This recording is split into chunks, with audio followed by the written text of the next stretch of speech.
Sit.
Put those on.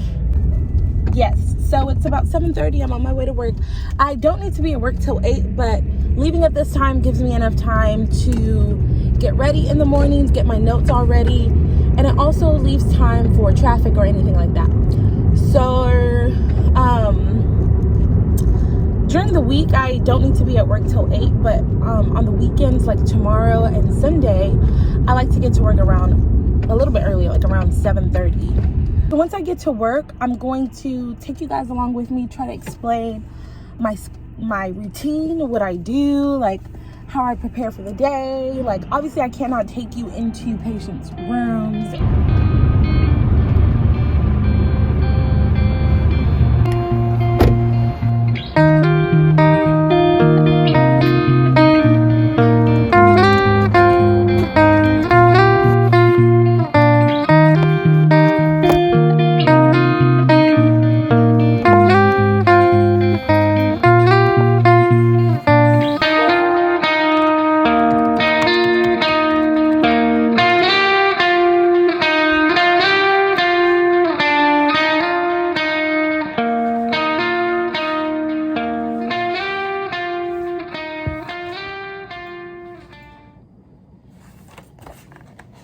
Once I get my patient list, I go through and highlight all the patients that I have my name next to. That way I can start chart reviewing and preparing my notes. So they do give us like an option to use like a pre-written out note sheet that they have, but I like to write it out. So I start off with the diagnosis, the social history. I want to know their previous level of function or PLOF. We want to know any medical equipment they need or they have, and then if they need any, which one they want. Do they still work? If so, what work do they do? Do they have any services like home health, or do they have dialysis? Do they have chemo? I also put down their current status, level of function, so their bed mobility, their transfers, and their gait, which is what the BTG stands for. I look at falls that they've had recently. M/R is manual muscle testing and range of motion. F stands for where I found them, like are they in the bed, supine, semi-supine, are they sitting up in a chair, and R is where I return them. And then I just look at education and anything I provided them, as well as whatever the nurse information gives me. So once I get all that written down, I start the chart review process. So the way we do it here is we have to essentially copy and paste like a template and use that for when we do decide to document. It's really complicated, but I figured it out and it makes sense, and it's actually a lot easier. So we just copy and paste throughout. So right now I'm going through each patient, looking at all the things that I've written down in on my notes. I'm looking for, identifying factors. Like, so here, for example, we have right lower extremity is non-weight bearing. They're not able to straight leg raise, no flexion for, 3 weeks. They have a right patella fracture, or if that was done on the 23rd of September. This one is a lady. She's also non-weight, or I don't know if it's a lady actually. A patient that's also non-weight bearing, right amputation done on the 23rd due to a diabetic foot infection, sepsis.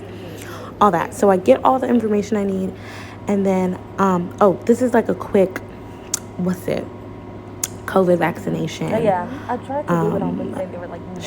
Booster shot that I forgot that I had booked an appointment for. Yes, so I'm just going to quickly grab that while I'm at work, so I don't have to come in on an off day. But yeah, back to the documentation. I love to take my time chart reviewing, which is another reason why I like to come early, because at first I would come exactly at 8 and I'd miss a lot of information. So because I'd be rushing. So I like to take my time, get all the information.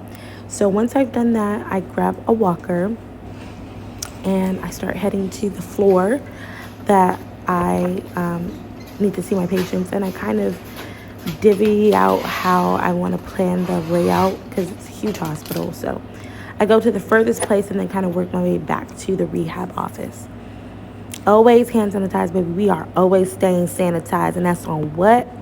Per. Sorry, this busted clipboard. Please do not judge. Anyways, I'm putting in the time that I'm going in, any information that I got from the RN, just to make sure. And here's a little snippet of me teaching someone how to use crutches. It's difficult to try to stand with your back straight. You always lean forward. I'm putting pressure here, and pressure here. None here. All right. If the leg is bent, you subconsciously put weight on it. All right. So that's why I always say try to kick it out. So once we stand, then we can grab, or you can push up with both hands on the bed or armrest. Sitting down is the same thing. You reach back for the arm or the bed, lift that leg out, and slowly sit. Try not to, okay? So sometimes while I'm seeing my patients, I get a phone call from the lead physical therapist who's in charge of like distributing out any new evaluations that come in and making sure that the patient list is being managed well and everybody has like a set number of patients to see. And sometimes when we get new evals in, they will call you during the day and ask if you could pick up a patient, especially if you've had encounters or if you had refusals, then you have room to pick up a patient. So here I am, like after seeing a couple evals, I have stopped at a little desk nearby and decided to do a chart review for a patient that I picked up. And so I'll quickly run through and see the main things that I need to see before heading off.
Baby, yeah. I would say work was really good. It was one of those days where I felt like I had to tap into a lot of like, hold on. It was a good day at work because I felt like I had to tap into a lot of PT information and like things that I haven't been able to like use in a long time. I was able to use today. Like sometimes inpatient can come off as you're just like another nurse, like you're just there to get the patient from one position to the other, and that's about it.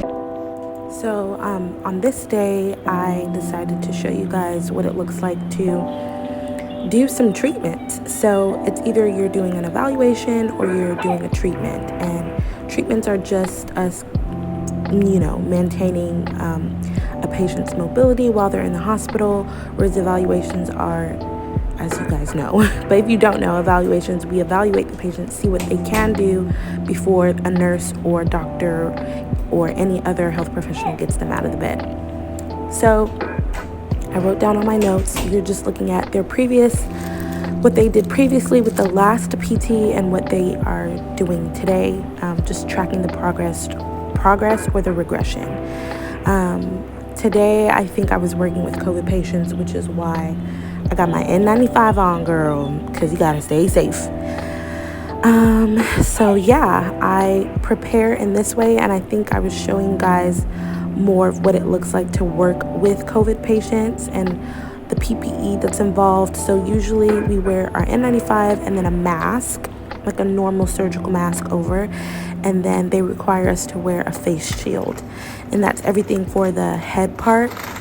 And then obviously you'll see more of the other PPE that we are instructed to put on. So we have to put on the hairnet, we have to use shoe covers, and this doesn't have to be just COVID patients. If you see that sign or that like setup on a door, go ahead and gown up, because whether it's COVID, whether it's isolation precautions due to like C. diff, like some type of like infection with their body fluids, then you never know. So every time I see it, I gown up. Some therapists gown up all the time, no matter what, because at times a patient will not be COVID positive one day, and then the next day they find out that they were positive. So gloves and a gown, and that's really the cherry on top of the PPE. This is me just showing you again how I put it on, and I think later on I show you how I take it off. But with every single patient, it's the same thing. We gown up, and in between patients, you remove the gown and the gloves, wash your hands, and then oh yeah, here it is. So yeah, this is how you take it off. You take off the gown, you just pull it off, which is great because it's plastic. Then the gloves come off, and then try not to touch anything too much with your hands. Wash a scrub-a-dub-a-dub, and then grab the paper towel before you turn off the faucet. Usually I wash my hands in the patient's room before touching the doorknob, but I wanted to show you guys what it looks like to take off PPE, so I had to show you in the hallway. I'm gonna actually go to the other tower because I only have one person there, and then come back over here and finish all the rest of my patients, so that when I'm done I could just stay in this tower, because the hospital split into 2 towers. So